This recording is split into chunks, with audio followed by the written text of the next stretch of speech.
Hello everyone, good afternoon to all of you. आप सभी का स्वागत है आज के लाइव सेशन में।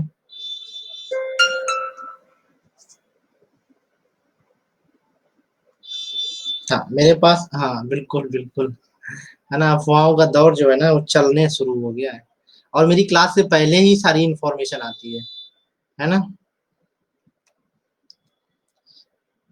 हद हो गई है, इंडिया का टैलेंट अफवाह में बहुत फोकस कर रहा है। मैं किस अफवाह की बात कर रहा हूँ, याद आ रहा है आप लोगों को? यूपीएससी का पेपर लीक हो गया, ये फेक न्यूज है ना।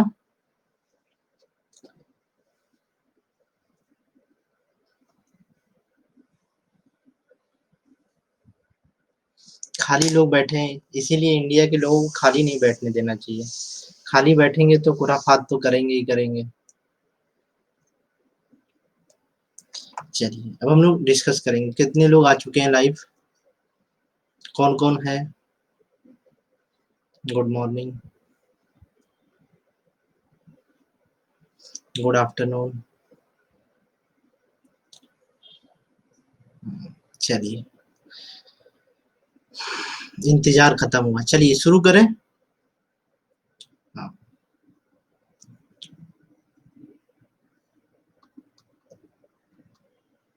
अभी राजन आए हैं कि नहीं आए हैं?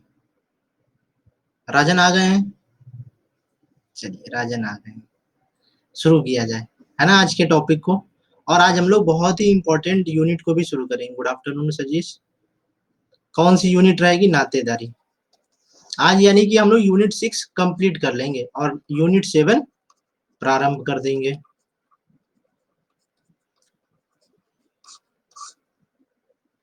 तो आप लोग दोनों के लिए तैयार हो जाइए। कितने लोग नातेदारी को पढ़ने के लिए बहुत खुश हैं? नातेदारी के चैप्टर को और उससे पेपर 1 और पेपर 2, है ना, पेपर 1 और पेपर 2, है ना। हाँ वो ठीक है, लेकिन नातेदारी को पहले पढ़ेंगे, ठीक है ना। नातेदारी की व्यवस्थाएं जो है इसे हम लोग पढ़ लेंगे, क्योंकि ये पेपर 1 और पेपर 2 दोनों में आता है। और पेपर 2 का कोर्स लॉन्च होगा, पेपर 2 का कोर्स लॉन्च होगा 18 तारीख के बाद। आप लोग उसके लिए बिल्कुल भी परेशान ना हो। चलिए, अब हम लोग 3 प्रकार के श्रम विभाजन को समझ लेते हैं। 3 प्रकार के श्रम विभाजन। किसी के कोई डाउट या कोई क्वेरी है तो वो पहले बता सकता है, बीच में कुछ भी ना पूछे। किसी की कोई डाउट या क्वेरी? भावना, शायद आपका पहला लेक्चर है, तो आप पूछ सक लीजिए, पूछ लीजिए, तभी हम शुरू करेंगे, क्योंकि डिस्टरबेंस पसंद नहीं है।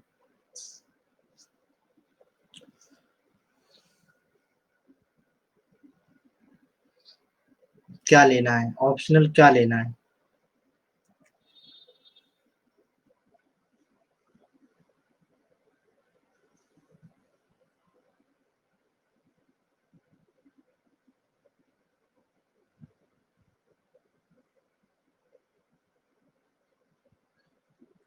चलिए, 3 प्रकार के श्रम विभाजन होते हैं। पहला सामाजिक श्रम विभाजन, दूसरा होता है तकनीकी श्रम विभाजन और तीसरा होता है प्रादेशीय श्रम विभाजन। 3 प्रकार के श्रम विभाजन होते हैं। तो पहला जो श्रम विभाजन है वो सामाजिक श्रम विभाजन है। इसमें क्या होता है कि लोग जो है समाज के अनुसार जो है समाज में अपनी उपयोगिता के अनुसार श्रम का चयन करते हैं। जैसे कि आप लोग क्या है, सामाजिक श्रम विभाजन के सिद्धांत पे काम कर रहे हैं कि नहीं? आप सभी सामाजिक श्रम विभाजन के सिद्धांत को फॉलो कर रहे हैं, क्योंकि आपको कभी ना कभी,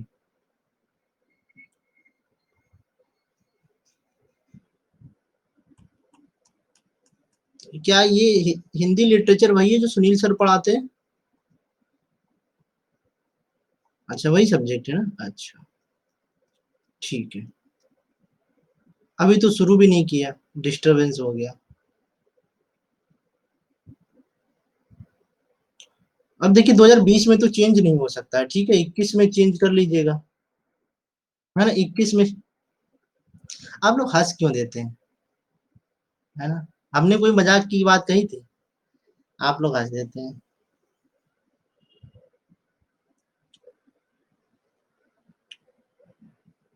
अच्छा हंस लिया करिए, जोर से हंसा करिए, है ना, ताकि सब हंसते हंसते जो है ना कहानी समझ में आ जाए। लेकिन ऑप्शनल चेंज कर सकते हैं, ठीक है ना, इसमें कोई बुरी बात नहीं है। हिंदी लिटरेचर, हाँ, हिंदी लिटरेचर है तो चेंज कर सकते हैं। ठीक है, आगे बढ़ते हैं। हिंदी लिटरेचर आप लोग ले क्यों लेते हैं?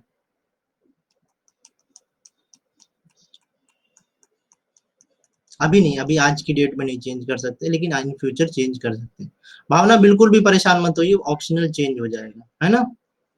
अब आराम से ठंडा कोल्ड ड्रिंक जो पीना है पी लीजिए, लेकिन ऑप्शनल चेंज कर सकते हैं।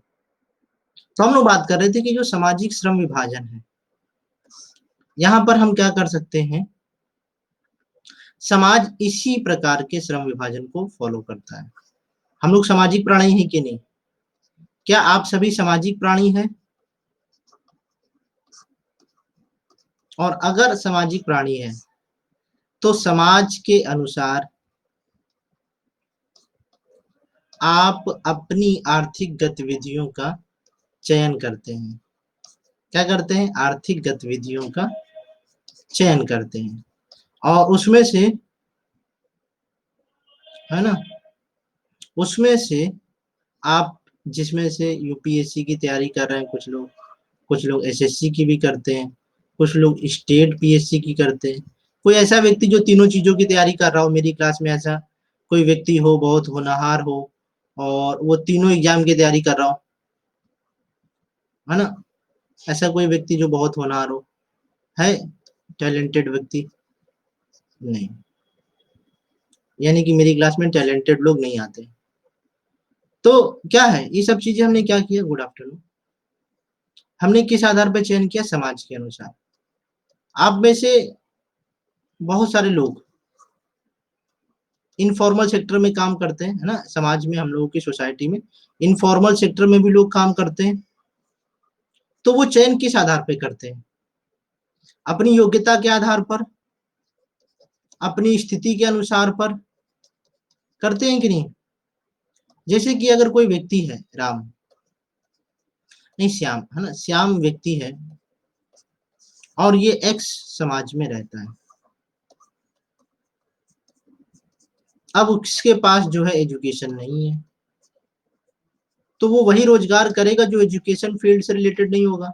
वो सब्जी बेच सकता है, या फिर मूंगफली बेच सकता है, या फिर आइसक्रीम बेच सकता है, या फिर शॉपिंग मॉल में काम कर सकता है। यानी कि वो ऐसा काम, श्रम का चयन करेगा जो उसकी योग्यता के अनुसार होगा।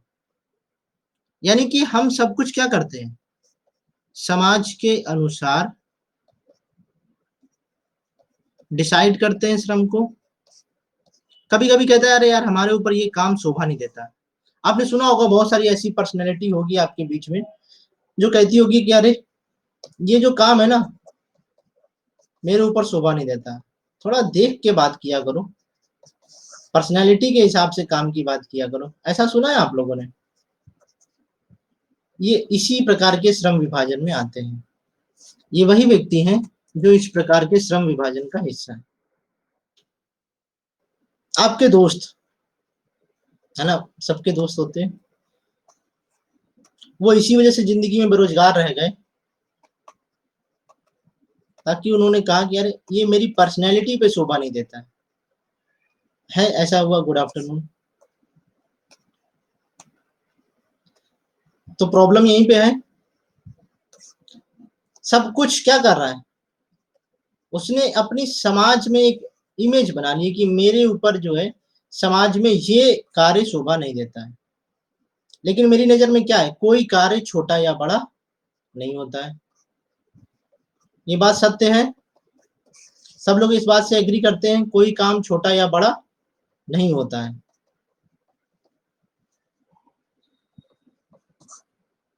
कुछ महापुरुष होते हैं, तो महापुरुषों की श्रेणी में हम लोग नहीं जाएंगे।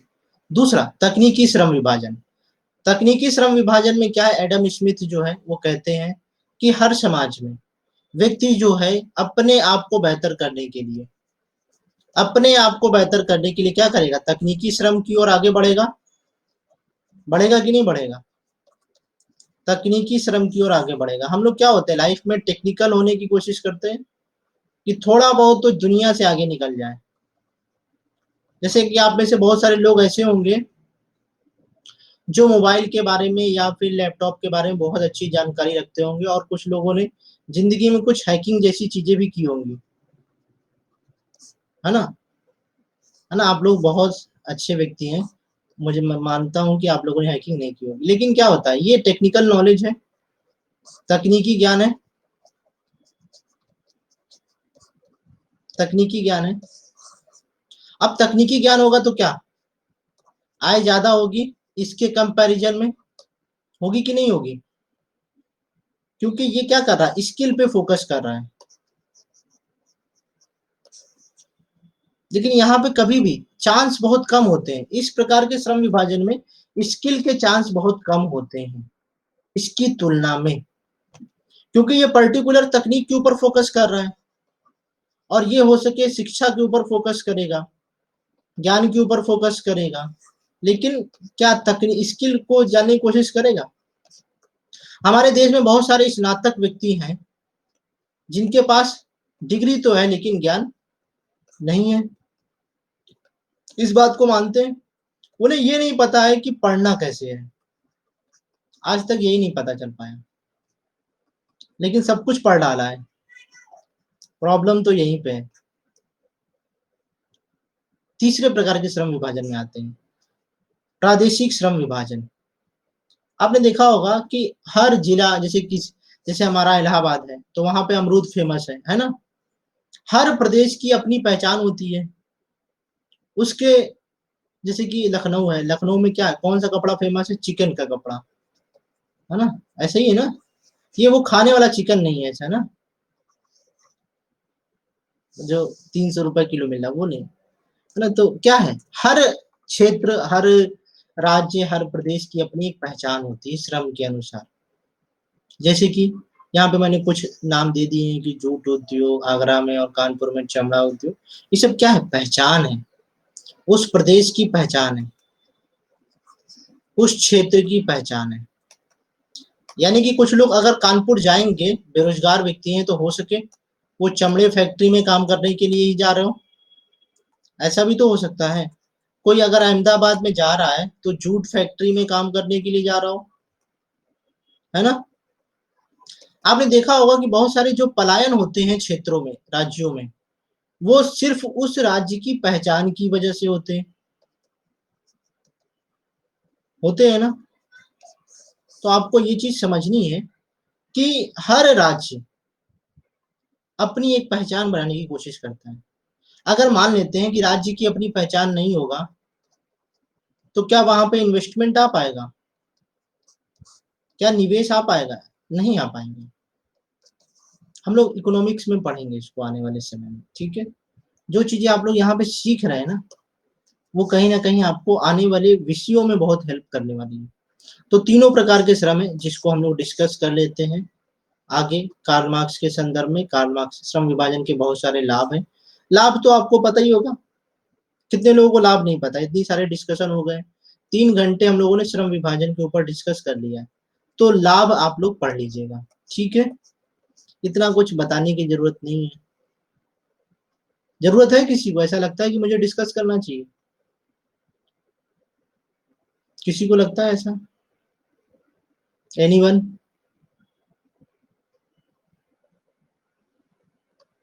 अब हम लोग आते हैं कार्ल मार्क्स के सिद्धांत पे। कार्ल मार्क्स का हम लोगों ने श्रम विभाजन का सिद्धांत पढ़ा है कि नहीं पढ़ा है? पढ़ा है। अब बस मैं आपको कुछ बेसिक बातें और बताऊंगा, बस वहीं पे कार्ल मार्क्स खत्म हो जाएंगे, फिर दुर्खीम खत्म हो जाएंगे, नहीं उनका सिद्धांत खत्म हो जाएगा ना। ये चीज याद रखिए, कभी कभी शब्दों के साथ क्या हो जाता है। कल मैंने क्लास में, स्पेशल क्लास में बोला कि आप लोगों को कॉपी बंद करके आंसर लिखना है, ठीक है? अब उसमें से एक व्यक्ति ने कहा कि सर कॉपी बंद कर देंगे तो आंसर कैसे लिखेंगे? लेकिन मैंने उससे पहले भी एक बात कही थी कि आपको कंटेंट बहुत अच्छे से पढ़ लेना है, और फिर उसके बाद कॉपी बंद करके लिखना है। अब उसको अब हम क्या बताएं?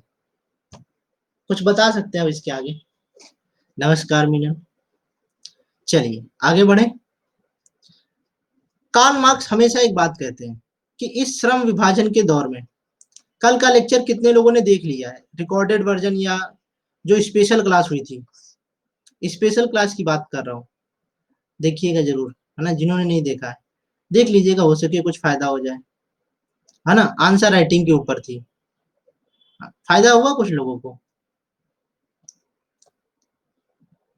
देख लीजिएगा, वास्तव में बहुत हेल्प हो जाएगी, है ना? आप लोग जो आंसर राइटिंग के ऊपर, नहीं पूरा देख लीजिए, ठीक है?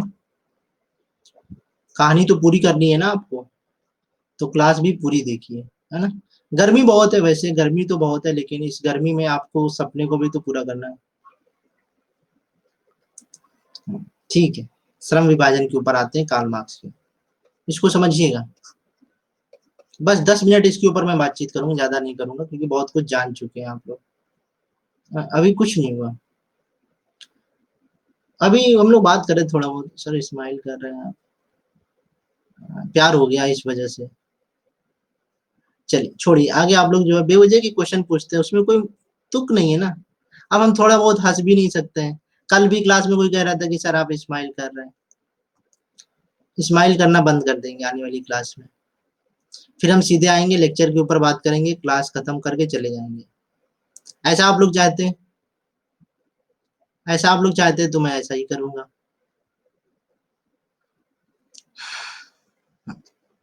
चलिए कार्ल मार्क्स के ऊपर बात करते हैं, ठीक है? देखिए हम लोग वो दो वर्ग की बात करते हैं, एक है स्वामी वर्ग और एक है श्रमिक वर्ग।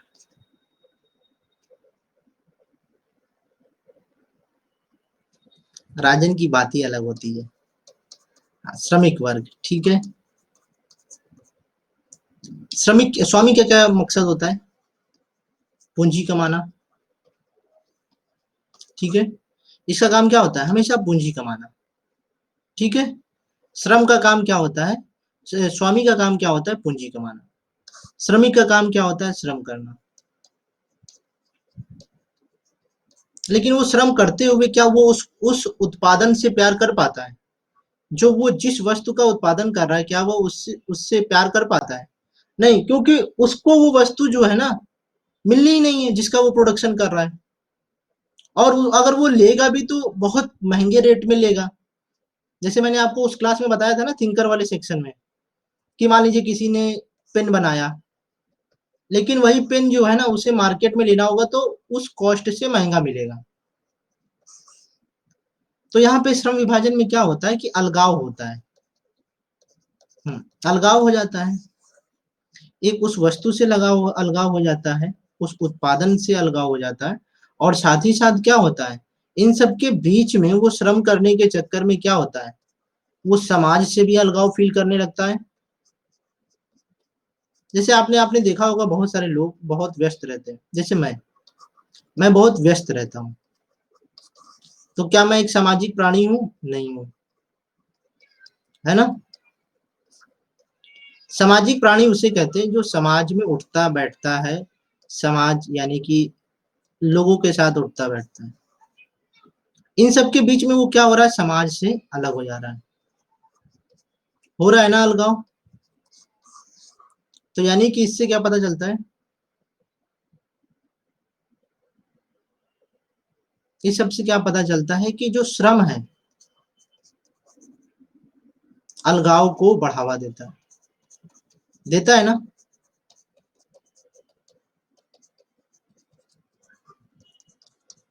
कुछ लोग जैसे कि मैं बता रहा हूँ कि कुछ प्राइवेट सेक्टर है, ठीक है, कुछ फर्म है जो बहुत ज्यादा काम करवाते हैं।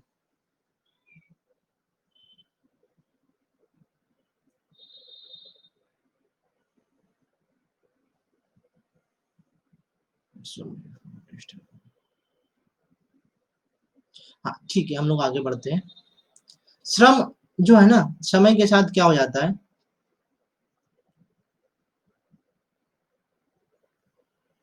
श्रम, अलगाव और आय की कमी, इन तीन चीजों को याद रखिएगा। श्रम कोई क्यों करता है? आय की वजह से ही श्रम करता है। वो चाहता है कि उसके पास जो आय है, जो इनकम है, वो ज्यादा से ज्यादा बढ़ सके, जो आय की कमी है वो क्या हो सके, वो दूर हो सके। तो वो ज्यादा से ज्यादा श्रम करने की कोशिश करता है, श्रम करने की कोशिश करता है। और इस कोशिश में वो क्या करता है, समाज से विलग हो जाता है, समाज से विलग हो जाता है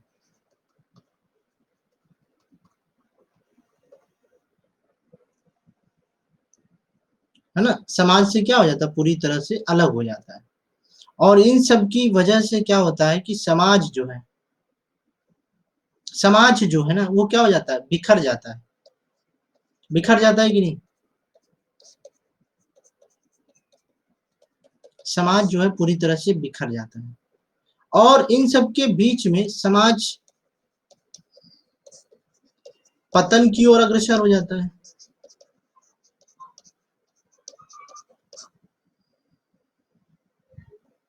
समाज पतन की ओर अग्रसर हो जाता है।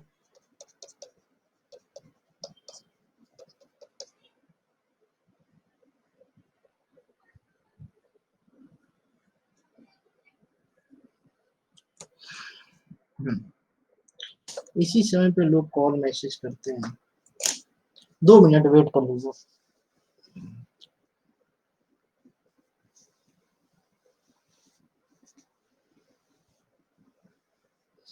अच्छा, कभी कभी मुझे लगता ही नहीं कि मैं जो है ना सिविल सर्विसेज के बच्चों को पढ़ा रहा हूँ।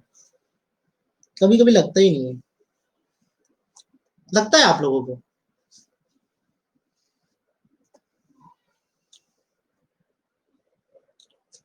किस संदर्भ में मैंने बोला है?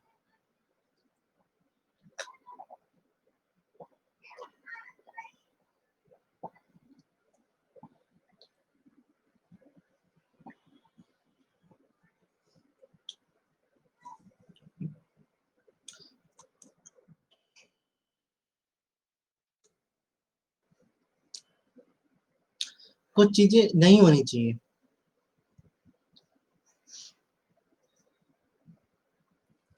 कुछ चीजें नहीं होनी चाहिए पूरी तरह से।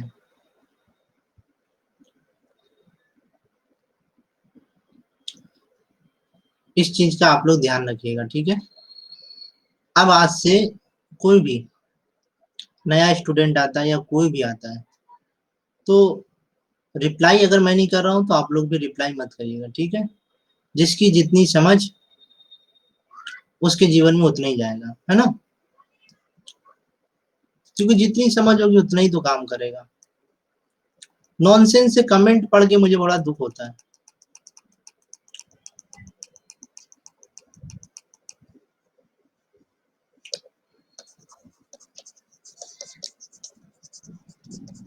श्रम विभाजन, कार्ल मार्क्स हमेशा कहेंगे कि शोषण होता रहेगा। और जिसका शोषण होता है, जिसका भी शोषण होगा,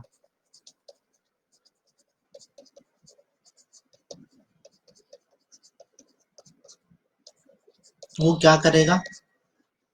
क्या उसके पास समय रहेगा? क्या समय रहेगा उसके पास? समय का अभाव रहेगा। अब उसके पास समय की कमी रहेगी, तो क्या वो चिंतन कर पाएगा? चिंतन कर पाएगा?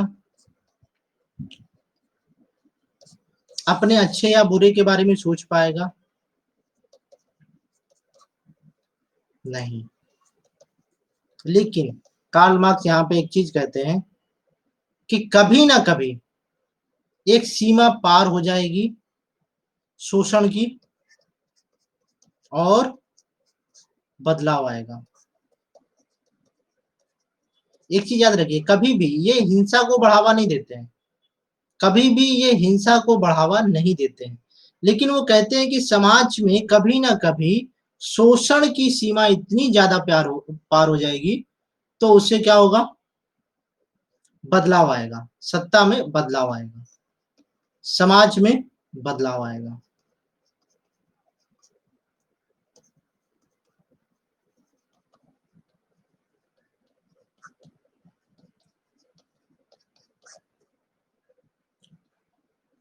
Sir how to connect this topic. Puja, आप जो है ना, आपने यूनिट 4 देखी है? यूनिट 4 के लेक्चर्स देखे हैं आपने?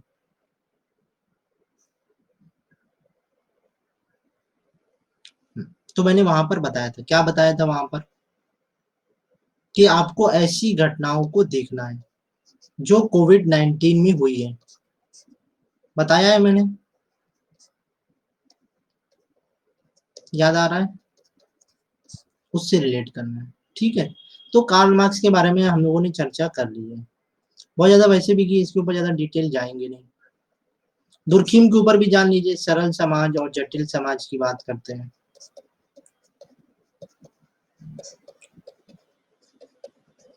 तो आपके हिसाब से कौन सा समाज बेहतर है आज के समय में?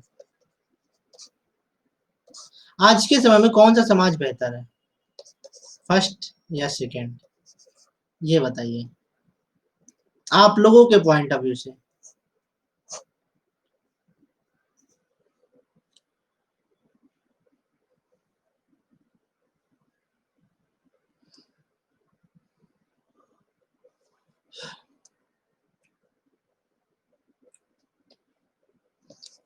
जटिल समाज जो है ना, व्यवहारिक रूप से,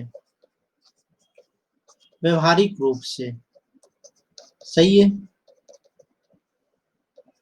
क्योंकि इससे क्या होता है, रोजगार के साधन खुलते हैं, रोजगार के साधन खुलते हैं। बेरोजगारी तो वैसे भी बहुत ज्यादा है।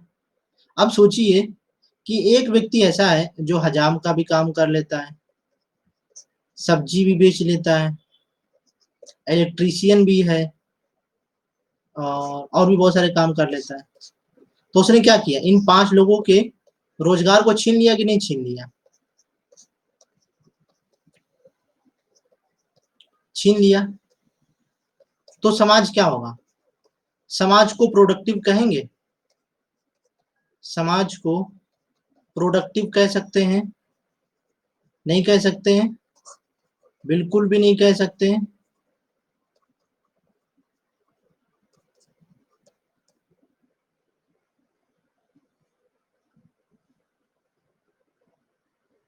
बिल्कुल भी नहीं कह सकते। इस चीज का आप लोगों को ध्यान रखना है कि सरल समाज और जटिल समाज में यही प्रॉब्लम है कि यहाँ पर बदलाव की बात कही जाती है। यहाँ पे ये जो जटिल समाज है ना, बहुत लिबरल है। मैंने बताया था ना, ये उदारवादी है। यहाँ पे कानून की बात हमने बताई थी, कानून क्या होगा, यहाँ पे बहुत उदार होगा। यहाँ पे लोग कहेंगे कि इसको जो है ना, फांसी नहीं होनी चाहिए। हाँ, फांसी नहीं होनी चाहिए, इसको जो है ना मौका मिलना चाहिए, इसको एक बार मौका मिलना चाहिए। जिस तरीके से हम लोग सुनते नहीं, जिंदगी एक बार मौका जरूर देती है, ठीक उसी प्रकार से ऐसा होता है कि ये जो जटिल समाज है हमेशा कहेगा आपसे कि यहाँ पे जिस भी व्यक्ति ने कोई भी अपराध किया है, उसको किसी भी प्रकार से समाज में पतनकारी नहीं होना चाहिए, कि उसका विनाश हो जाए। एक सजा से क्या किसी का विनाश हो जाना चाहिए? किसी की एक गलती से क्या उसका अस्तित्व समाप्त हो जाना चाहिए? आपको लगता है ऐसा? नहीं, बिल्कुल भी ऐसा नहीं होना चाहिए। जैसे कि मान लेते हैं कि जाने अनजाने में हमसे बहुत सारी गलतियां होती हैं, सभी लाइफ में गलतियां करते हैं, लेकिन उस गलती की वजह से कोई सुसाइड कर ले या कुछ ऐसी चीज हो जाए जैसे समाज बहिष्कार कर दे, तो ये क्या अच्छी बात है? क्या ये अच्छे समाज की पहचान है? समाज तो पतन की ओर अग्रसर है ना। फिर ऐसा बोल सकते हैं कि समाज का पतन निर्धारित हो गया है, उस समाज में लोग जो है पूरी तरह से क्या है, अपने अस्तित्व को खोने वाले हैं। यही बात ये भी कहते हैं जटिल समाज के बारे में। जटिल समाज हमेशा भी, हमेशा हमेशा अच्छा रहेगा, और हर समाज सरल से जटिल की ओर अग्रसर होगा।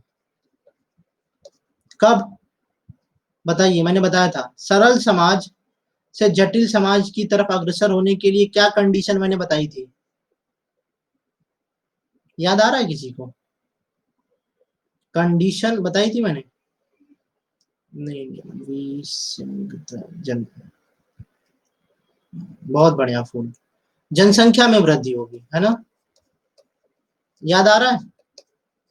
जनसंख्या में वृद्धि होगी तो लोग क्या करेंगे, स्पेशलाइज्ड होने की कोशिश करेंगे। मैंने बताया था ना, यानी कि आप लोग रिवीजन नहीं कर रहे हैं, रिवीजन कर लीजिए, आप ही लोगों का नुकसान है, मेरा कोई नुकसान नहीं है इन सब में, फिर आप लोग जो है परेशान होंगे। विनिमय का मतलब क्या होता है? एक्सचेंज होता है, एक्सचेंज होता है कि नहीं? तो अब एक्सचेंज के प्रकार देख लेते हैं।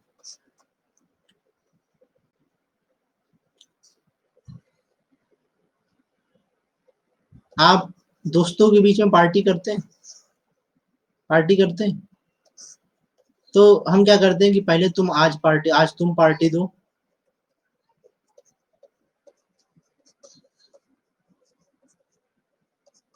और कल हम देंगे।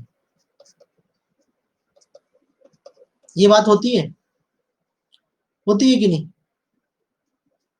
तो क्या ये विनिमय के विनिमय की श्रेणी में आएगा?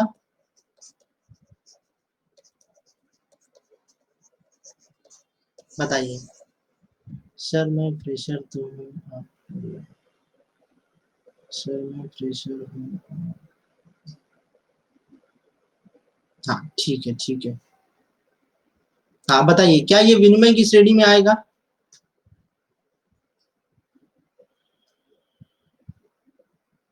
बिल्कुल आएगा, है ना? ये बिल्कुल आएगा, क्योंकि हमने क्या किया, पहले आज हमने इनको पार्टी दी और उन्होंने हमको दी। जैसे कि हम लोगों ने इकोनॉमिक्स में पढ़ा नहीं है, बार्टर सिस्टम, वहां पे क्या होता था, किसी के पास आलू होता था तो कोई गेहूं दे देता था, किसी के पास गेहूं होता था तो क्या कर देता था, चावल दे देता था। एक्सचेंज करते थे पहले। अब यहाँ पे हम लोग क्या कर रहे हैं, चलो आज तुम पार्टी दो तो कल हम पार्टी देंगे। यहाँ पे क्या हो रहा है, दोनों लोगों का पैसा खर्च हो रहा है कि नहीं? पैसा दोनों लोगों को खर्च हो रहा है, दोनों ही लोग खा रहे हैं। ये क्या हो रहा है, एक्सचेंज हो रहा है।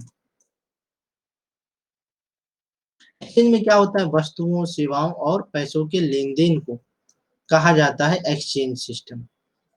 जैसे कि हम लोग वस्तुएं बहुत एक दूसरे को देते रहते हैं, सेवाएं, यही तो सेवा हुई ना। हम लोगों को लिफ्ट बहुत देते हैं,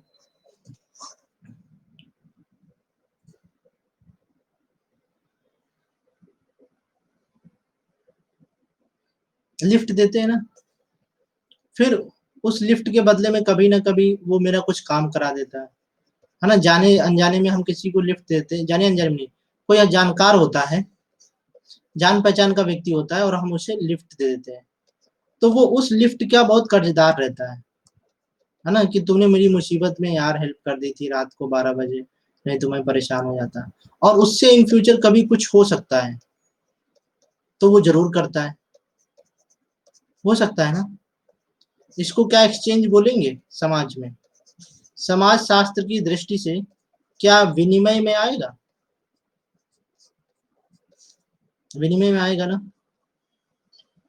हम लोग लाइफ में क्या कहते हैं कि मैं तुम्हारा कर्ज तो नहीं उतार सकता हूँ, लेकिन जो हमसे हो सकेगा वो हम जरूर करेंगे, ऐसा कहते और करते हैं ना हम लोग,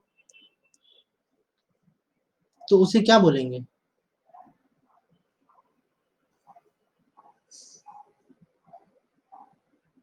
विनिमय बोलेंगे, एक्सचेंज बोलेंगे,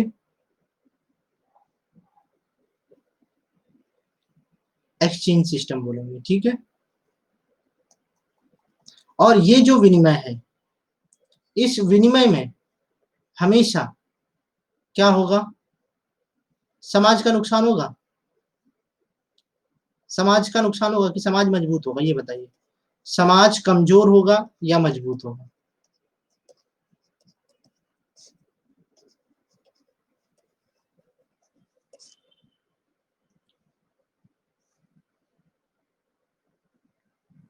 समाज मजबूत होगा, है ना। दोनों को डिफाइन कर सकते हैं, लेकिन हमें अगर किसी एक ऑप्शन को चुनना हो तो हम उस एक ऑप्शन की बात कर रहे हैं, तो वो होगा मजबूत।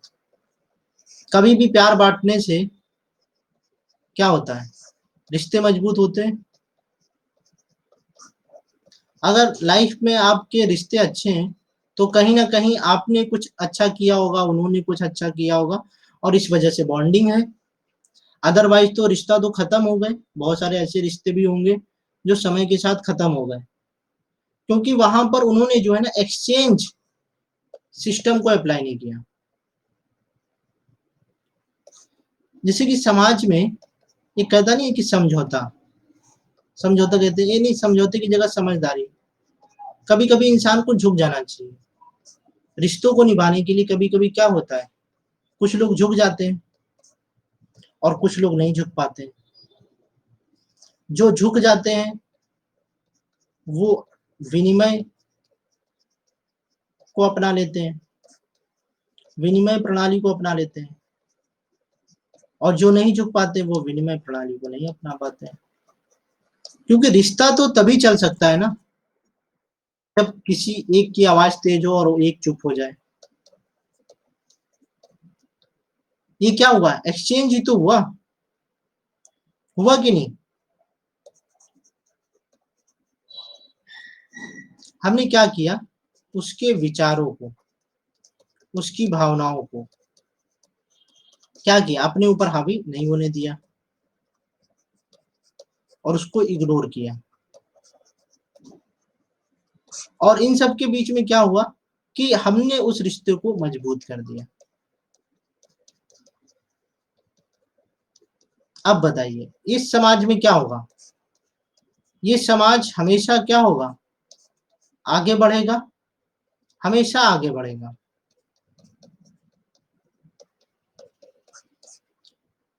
यहाँ पे वस्तुओं और सेवाओं के अलावा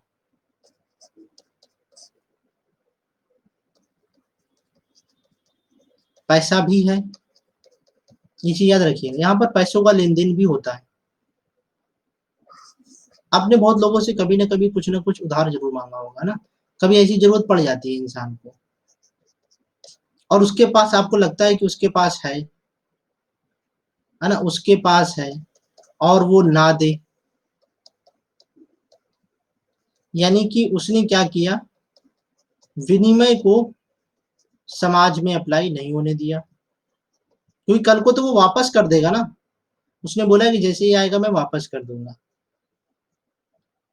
लेकिन यहाँ पर उसने विनिमय सिस्टम को अप्लाई नहीं किया, एक्सचेंज सिस्टम को अप्लाई नहीं किया, और प्रॉब्लम हो गई ना प्रॉब्लम। यही होता है,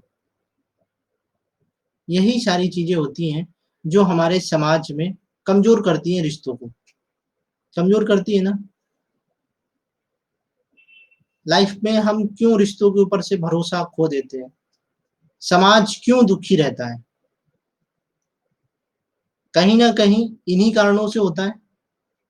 हम किसी से उम्मीद कर लेते हैं कि वो चीज ऐसा कर देगा। यार मैंने उससे वो चीज मांगी थी, लैपटॉप मांगा था कुछ दिन के लिए, और उसके पास खाली था, उसने नहीं दिया। ऐसा होता है।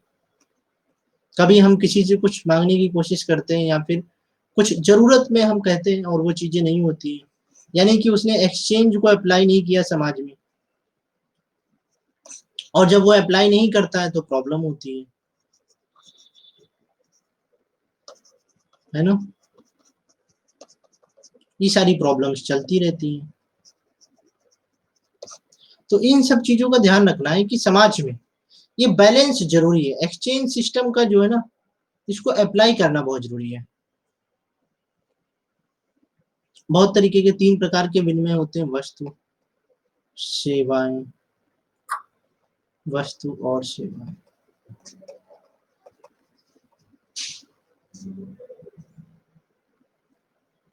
लोगों को काम भी इसी समय आते हैं। वस्तु विनिमय प्रणाली एक सीधा रूप है, इसमें सौदेबाजी और तालमेल नहीं होता है। इसमें विनिमय मुद्रा का स्थान नहीं है, बल्कि वस्तु विनिमय प्रणाली में जो है निम्नलिखित कुछ विशेषताएं पाई जाती है। इसमें क्या होगा, वस्तुएं होंगी, सेवाएं होंगी, और एक दूसरे से एक्सचेंज की जाएंगी। हम समाज में क्या करते हैं, लोगों को ज्यादा से ज्यादा खुश रखने की कोशिश करते हैं, ज्यादा से ज्यादा खुश रखने की कोशिश करते हैं ताकि हमारी वजह से किसी को दुख ना पहुंचे। ऐसा आप लोग सोचते हैं? क्यों अखिल, ऐसा है? और ज्यादा से ज्यादा खुश करने के चक्कर में हम क्या हो जाते हैं, दुखी हो जाते हैं। यानी कि हमने कहीं ना कहीं विनिमय प्रणाली को लागू किया, समाज में विनिमय प्रणाली को लागू किया। तो यहाँ पर एक व्यक्ति को तो खुशी मिल गई, लेकिन एक को दुख पहुंच गया। तो क्या नुकसान भी तो है ना विनिमय प्रणाली में, घाटा है कि नहीं? जो बात दीपक अभी कह रहे थे, है ना? तो चीजें होती रहती है, इन सब चीजों को ध्यान देने की जरूरत है। अकेले जो आप कॉन्सेप्ट पढ़ रहे हैं ना, अगर आपने उसे अप्लाई कर दिया तो जिंदगी और बेहतर हो जाएगी।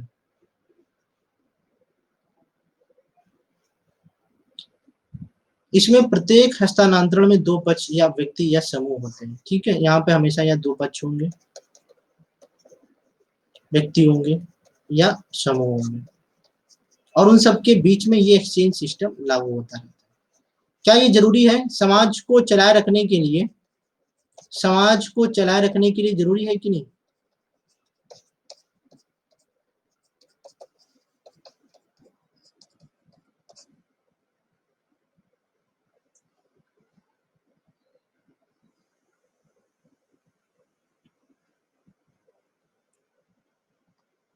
आप लोगों ने जजमानी व्यवस्था के बारे में पढ़ा? कितने लोगों ने जजमानी व्यवस्था के बारे में पढ़ा है? कितने लोगों ने पढ़ा है? नहीं पढ़ा है, काफी लोगों ने नहीं पढ़ा है ना, मैं बता देता हूँ।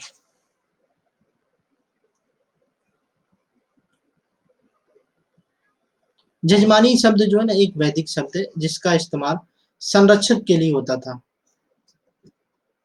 जो समुदाय के लिए कोई यज्ञ संपन्न कराने हेतु किसी ब्राह्मण को नियुक्त करता है। मूल रूप से जजमानी संबंध का मतलब सेवाओं के बदले उपहार का विनिमय है, ठीक है? कोई सेवा करता है तो हम क्या करते हैं, जैसे कि कोई हमारे यहाँ पूजा होती है ना, या हमारे यहाँ कोई रिश्तेदार आते हैं किसी भी फंक्शन में, तो हम क्या करते हैं, उपहार देते हैं कि नहीं देते? कपड़ा उपड़ा गिफ्ट करते हैं कि नहीं करते हैं? पंडित जी को भी शादी के चक्कर में 1000 2000 दे देते, पंडित जी भी खुश, होता है कि नहीं? जैसे कि राजन का विवाह होगा तो राजन कहेंगे 1000 की जगह 5000 ले लो, लेकिन जो है टाइम पे विवाह होना चाहिए, है ना? तो ये क्या है, खुश करने की कोशिश है। समाज में क्या कर रहे हैं, ये व्यवस्था उचित है कि नहीं? हम लाइफ में इस चीज को अप्लाई जरूर करते हैं, कभी ना किसी को गिफ्ट देते रहते हैं, चाहे बर्थडे गिफ्ट हो चाहे कोई और गिफ्ट हो। हाँ, मंत्र शॉर्टकट में पढ़िए, है ना, मंत्र पढ़िएगा जजमान। तो वो क्या होता है, जजमान का मतलब समझ रहे हैं? आप लोगों ने बहुत सुना होगा ना, ये मंत्र पढ़िएगा जजमान, भोजपुरी में बड़ा वीडियो वायरल हुआ था। तो यहाँ पे क्या होता है कि हम जो है, ये वैदिक शब्द है, ये याद रखिएगा, ठीक है? ये प्राचीन काल से चला आ रहा है, प्राचीन काल से चली आ रही परंपरा है, जहाँ पे लोग अपनी सेवाओं को प्रदान करने के लिए जैसे कि कोई सेवा प्रदान करेगा, उसके बदले में हम उपहार गिफ्ट करते हैं। तो ये उपहार जो है ना, सिर्फ पुरोहित के लिए नहीं होता है, ऐसा नहीं कि सिर्फ पुरोहित को ही मिलेगा, हम हमेशा करते हैं।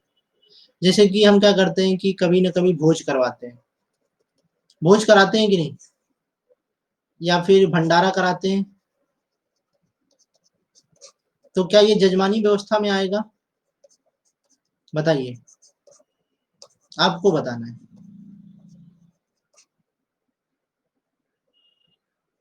आएगा, ठीक है। हाँ, बिल्कुल कह सकते हैं। तो ये याद रखिएगा, जजमानी व्यवस्था में यहाँ पे हम क्या करते हैं, सम्मान पूर्वक सम्मान पूर्वक उपहार देने की कोशिश करते हैं, हम किसी को खुश करने की कोशिश करते हैं। और ये बहुत अच्छी चीज है समाज में, क्योंकि हर कोई बहुत दुखी है, हर कोई उन सुविधाओं को नहीं ले सकता। जैसे कि अगर भंडारा होता है तो हम किसी को एक वक्त के लिए भोजन तो दे देते हैं ना, हो सके उस व्यक्ति को पास भोजन ना हो उस दिन के लिए, तो उसको उस भंडारे की वजह से उस दिन का भोजन मिल गया। तो ये बहुत अच्छी चीज होती है कि जब हम इन सारी चीजों को, एक तरीके से ये वेलफेयर हुआ, सरकार वेलफेयर स्कीम लेके आती है और ये जनता करती है। ये जो प्रणाली है ये जनता लागू करती है वेलफेयर की। गांव में तो ये प्रथा प्रचलित है, हाँ बिल्कुल ये प्रचलित है। रस्सी विनिमय कितने लोगों ने सुना है? ये कितने लोगों ने सुना है? ये थोड़ा आर्थिक विनिमय से भिन्न है, या किसी परिवार त्योहार या बिना किसी तात्कालिक वापसी की उम्मीद के संबंधित दोस्त पड़ोसी को वस्तु और रुपए देने से संबंधित है। भविष्य में, हाँ भविष्य में किसी खास या उपयुक्त अवसर पर वापसी की आशा से संबंधित नहीं थे। अब ये याद रखिएगा कि विवाह होते हैं, है ना? विवाह करने के लिए सबके पास तो पैसा नहीं होता है। मान लेते हैं कि बेटी की शादी है, ठीक है, एक परिवार है जिसकी बेटी की शादी होनी है। तो हम कभी कभी क्या करते हैं, नाते रिश्तेदार क्या करते हैं, कभी वो बेड दे देते हैं, तो कोई वॉशिंग मशीन दे देता है, कभी कोई फ्रिज देता है, और कभी कोई फाइनेंशियल मदद कर देता है ना? और एक और चीज याद रखिएगा, जैसे एक मुंह दिखाई की रस्म होती है ना, मुंह दिखाई, कितने लोगों ने सुना है? मुंह दिखाई की रस्म कितने लोगों ने सुना है? उस रस्म में बहू को जो मिलता है वो नोट किया जाता है। जहां तक मुझे पता है कि बहू को, यानी जो नई नवेली बहू आती है, उसको जो भी मिलता है वो नोट करती हैं सासू माँ। ऐसा है, आप लोगों ने सुना है? क्योंकि जिसने जो दिया है उसको रिटर्न भी करना पड़ेगा, है ना?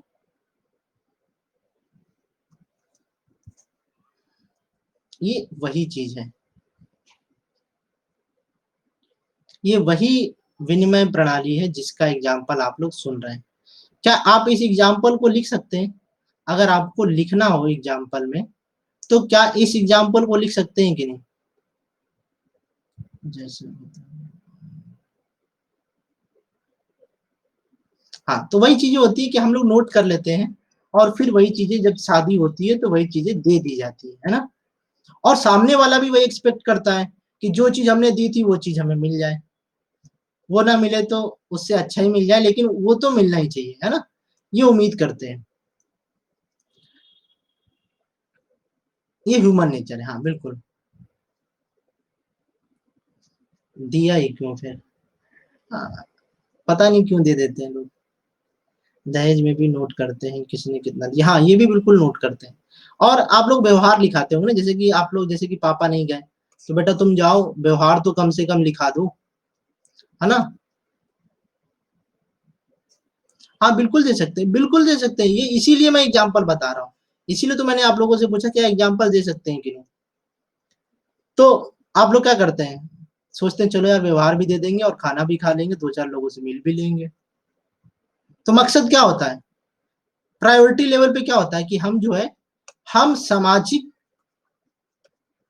व्यवहार का पालन करें। आप यहाँ पे प्रायोरिटी ये नहीं होती है कि हम खाना खाएं, उस समय खाना खाना प्रायोरिटी नहीं होती, उस समय ये होता है कि हम कम से कम व्यवहार जो है लिखा दें। कभी कभी आपकी लाइफ में ऐसा होता होगा कि एक दिन में पांच छह पार्टी होती, पांच छह शादियां होती है ना, और समझ में नहीं आता कि कहाँ कहाँ जाना है।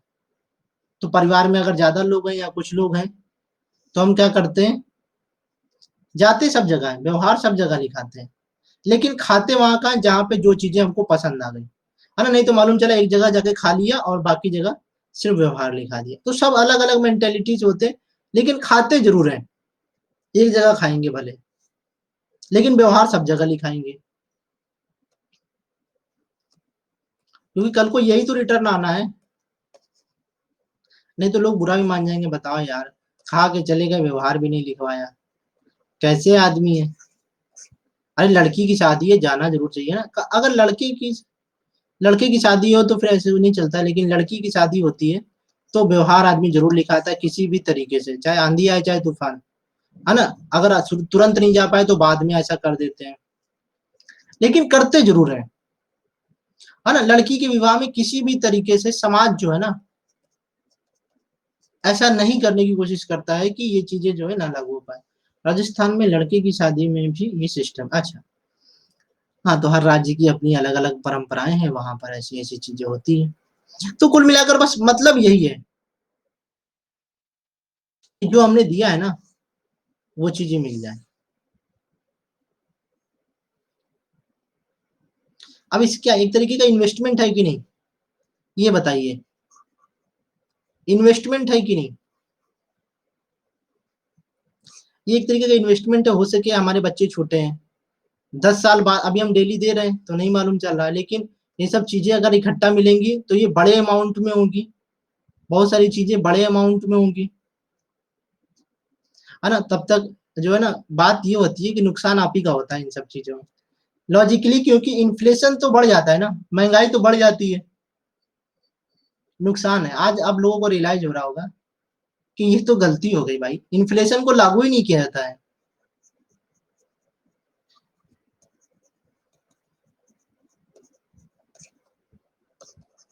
क्या इस चीज में इन्फ्लेशन लागू होता है? इन पे यहाँ महंगाई नहीं लागू होती, क्योंकि अगर आपने 101 दिया है तो आपको 101 ही मिलेगा, चाहे 10 साल बाद दीजिए।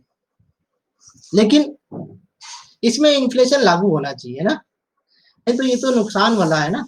इन्वेस्टमेंट कैसा हुआ, ये तो वो SIP है जहां पे जो है ना घाटा हो गया। लोग कहते हैं कैश देते भाई, ठीक है ना। आज के टाइम में होता है ऐसा, समाज शास्त्र में घाटा नहीं, समाज शास्त्र में घाटा नहीं देखते। नहीं तो हम ये थोड़ी ना कह रहे हैं, नहीं घाटे आजकल समाज में लोग घाटा ही तो देखते हैं, फायदा और नुकसान ही तो देखते हैं, इसी वजह से तो दिक्कत हो रही है ना।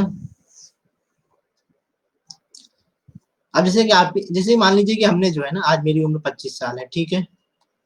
सोचिए मेरी उम्र 25 साल है, और मैंने, मान लेते हैं मैंने 25 साल तक यानी 50 साल की उम्र तक 500 लोगों की शादी में चीजें दी है ना, गिफ्ट दिया, ये दिया, है ना, गिफ्ट दिया, और फिर मेरे बेटे की शादी है, तो समझिए 25 साल में कितनी महंगाई हो गई होगी, और उसको लागू ही नहीं किया जाएगा। यहाँ पे नुकसान हुआ कि नहीं हुआ, यहाँ पे इस इंडिविजुअल का नुकसान हो गया, जैसे मेरा हो गया नुकसान, हो गया। ऐसा सबके साथ होगा, मेरे साथ ही नहीं होगा, ये मैं समझाने के लिए कह रहा हूँ। क्योंकि ये जो है ना, लेकिन इन सब से क्या होता है, चीजें आसानी से हो जाती है। कहा जाता है ना कि रिश्तों में पैसा नहीं देखा जाता है,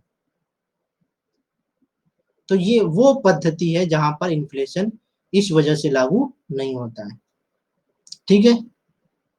ये यही कारण है कि यहाँ पे इन्फ्लेशन लागू नहीं होता है।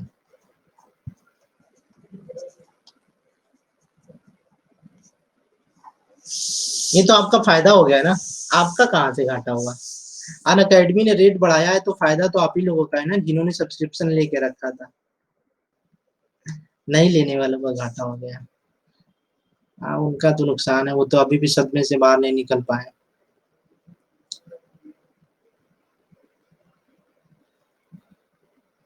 हाँ, सामान दे दिया तो प्रॉब्लम भी सॉल्व हो जाएगी, हाँ ये भी बात सही है। लेकिन प्रॉब्लम ये भी है ना, यहाँ पे एक प्रॉब्लम ये है कि आपने हो सके 15,000 का बेड दिया हो, या 15,000 की वॉशिंग मशीन दी हो, और वो 10,000 की दे दे, हो गया नुकसान। तो ये चीजें होती रहती है। चलिए ठीक है, आगे बढ़ते हैं। पॉट लैच प्रथा, ये जो है ना लैटिन अमेरिकी देश में जो है ना ये पुनर्वितरण की एक परंपरा है। इसमें विशेषाधिकारों और संपत्तियों का प्रदर्शन किया जाता है। यहाँ पे लोग क्या करते हैं, प्रतिष्ठा को बढ़ाने के लिए मेहमानों के बीच में वस्तुएं वितरित करते हैं। जैसे कि हम लोगों ने अपने वो समय में नहीं देखा, राजा महाराजा जो है जब बच्चा हो जाता था या फिर कुछ होता था खुशी के मौके पे पूरी प्रजा में बांटते थे, है ना। तो ये वही प्रथा है जो लैटिन अमेरिकी देश में चलती है। हम्म। तो ये उस तरीके की प्रथा है जो उत्तर पश्चिमी या लैटिन अमेरिकी देशों में वहां पर चली, कि वहां पे हम दिखा रहे हैं अपनी प्रतिष्ठा, अपना मान सम्मान दिखा रहे हैं, और उसके लिए हमने लोगों के बीच में वस्तुएं वितरित की हैं। जैसे कि हमारे यहाँ एक विधायक है नंदी, है ना, वो इस समय जो है कैबिनेट मिनिस्टर है यूपी में। तो वो क्या करते हैं, हमेशा 25 जुलाई को क्या करते हैं, बहुत बड़ा भोज करवाते हैं इलाहाबाद में, और इलाहाबाद की पूरी जनता आमंत्रित रहती है ना, क्योंकि आज ही के दिन उनको गोली मार दी गई थी और वो बच गए थे। तो वो पुनर्जन्म महोत्सव मनाते हैं, और उसमें पूरे इलाहाबाद को जो है ना बुलाते हैं कि आप लोग आइए, खाइए, शान से सब लोग आते हैं, योगी जी भी आते हैं, बहुत सारे मिनिस्टर्स भी आते हैं। तो हम भी जाते हैं भाई, हम भी जाते हैं। गोली मारने वाला तो मजे में है। हाँ, हाँ, आपके गाँव, हाँ, ऐसा होता है, ऐसा होता है।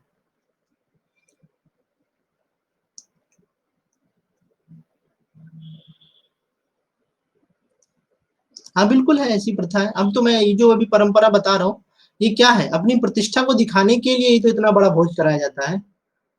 क्यों कराया जाता है? जैसे कि नंदी जी क्यों कराते हैं भाई? इसीलिए तो कराते हैं, अपनी प्रतिष्ठा को दिखाने के लिए, है ना। राजस्थान में तो और चलता है ऐसा, मुझे लगता है, जहाँ तक मैं थोड़ा बहुत जानता हूँ, न्यूज़पेपर को देखता हूँ तो, कि वहां पर भी तो इससे भी थोड़ा अच्छा रूप देखने को मिलेगा, है ना, इससे, जैसे कि जो चीजें मैं यहाँ बता रहा हूँ। अच्छा, मुझे भेजिएगा पूजा, ठीक है, क्वेश्चन नहीं समझ में आ रहा तो मैं बताऊंगा ना, मैं क्वेश्चन को बताने के लिए बैठा हूँ। हम तो सिग्नेचर कर लेंगे बस। चलिए, बहुत अच्छा है। ये जो परंपराएं हैं, कुल मिलाकर क्या किस लिए होती हैं, कि अपनी प्रतिष्ठा को हमें दिखाना होता है, हमारा रुतबा क्या है, हमारी क्या पहचान है, हमने कितना कमाया है, लोग देखें हमारी आन शान, इन लोग दिखाना चाहते हैं ना। बहुत सारी पिक्चरों में भी हमने देखा होगा, जो आज के समय में नहीं बनती हैं पिक्चरें, पहले बनती थी। वहां पे राजा महाराजा बड़े लोग जो है बहुत सारा देते थे अपनी अपनी खुशी में। कभी 25 जुलाई को अगर कोई इलाहाबाद में रहे तो इस भोज को जरूर देखिएगा, बिल्कुल समझ में आएगा। देखिए, ऐसा है ना कि हम शब्दों को नहीं समझ पाते हैं। स्टेटस ही सब है, आपने क्लास में बताया है। स्टेटस को लेके, हाँ, बिल्कुल सही बात है, स्टेटस को लेके ही सारी चीजें हो रही हैं, स्टेटस को लेके ही सारी प्रॉब्लम हो रही है। मैं भी इलाहाबाद की हूँ। अच्छा, तब तो नंदी जी के बारे में पता होगा, उनकी पत्नी जो है मेयर है, और बहुत आन शान से खर्चा होता है करंट से। हाँ, करंट से रिलेट तो होगा ही, है ना, करंट से रिलेट होगा, कोई दिक्कत वाली बात नहीं है। देखिए, करंट से रिलेट होगा ना, तब और मजा आएगा, नंबर ज्यादा मिलेंगे। कोई भी क्वेश्चन, कल का लेक्चर जरूर देखिएगा, ठीक है, जो स्पेशल क्लास मैंने कराई थी आंसर राइटिंग के ऊपर, वो देखेंगे तो फिर मुझे लगता है कि काफी प्रॉब्लम दूर होगी। जिन्होंने देखी है उनकी प्रॉब्लम मुझे लगता है कि काफी हद तक दूर हो गई है।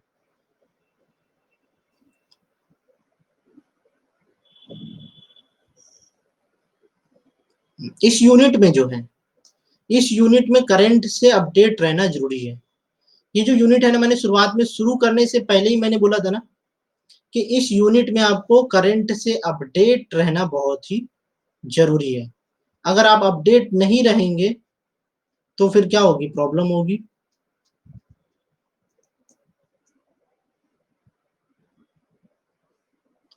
और आप लोगों को ये सारी चीजें अच्छे से पढ़नी है, कुछ छोटी छोटी चीजें वो आप लोग नोट्स में देख लीजिएगा, ठीक है। जो मैंने बताई हुई है, रिपीट कराई हुई है, वो रिपीट हुई है, तो उन सारी चीजों को बताने से कोई मतलब नहीं है। और आप लोग आंसर राइटिंग के लिए जो परेशान है ना, बिल्कुल भी परेशान ना हो, क्योंकि हम लोग जो है ना आंसर राइटिंग का कोर्स लेके आएंगे, लेकिन इन सब के बीच में आप रिवीजन करना मत भूल जाइएगा।